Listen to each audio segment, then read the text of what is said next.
रूस के राष्ट्रपति व्लादिमीर पुतिन ने एक बार फिर भारतीय प्रधानमंत्री नरेंद्र मोदी की मेक इन इंडिया पहल की तारीफ की है।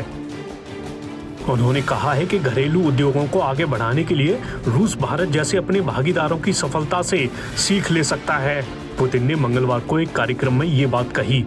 रूस में बनी कारों पर एक सवाल के जवाब में पुतिन ने कहा, आप जानते हैं हमारे पास पहले घरेलू स्तर पर निर्मित कारें नहीं थीं, लेकिन अब हमारे पास हैं। ये सच है कि वे मर्सिडीज या ऑडी कारों की तुलना में मामूली दिखती हैं। इसके आगे पुतिन ने कहा, मुद्दा ये नहीं है। मुझे लगता है कि हम अपने कई भागीदारों का अनुकरण कर सकते हैं। भारत इसका एक उदाहरण है। आपको बता दें कि प्रधानमंत्री मोदी ने निवेश को सुविधाजनक बनाने, इनोवेशन को बढ़ावा देने, कौशल विकास को बढ़ाने, बौद्धिक संपदा की सुरक्षा और सर्वश्रेष्ठ विनिर्माण बुनियादी ढांचे के निर्माण के लिए मेक इन इंडिया अभियान की शुरुआत की थी।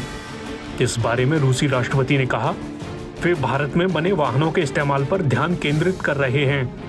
मुझे लगता है कि प्रधानमंत्री मोदी मेक इन इंडिया कार्यक्रम को बढ़ावा देने में सही काम कर रहे हैं। उन्होंने आगे कहा कि रूस में बने वाहनों का इस्तेमाल करना बिल्कुल सही होगा।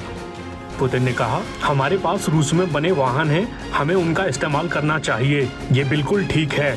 इससे हमारी विश्व व्यापार संगठन की प्रतिबद्धताओं का कोई उल्लंघन नहीं होगा। ये सरकार की खरीद से संबंधित होगा। हमें इस संबंध में एक निश्चित सीरीज बनानी चाहिए। इससे ये तय होगा कि विभिन्न वर्गों के अधिकारी किन कारों को चला सकते हैं, ताकि वे देश में बनी कारों का इस्तेमाल कर सकें।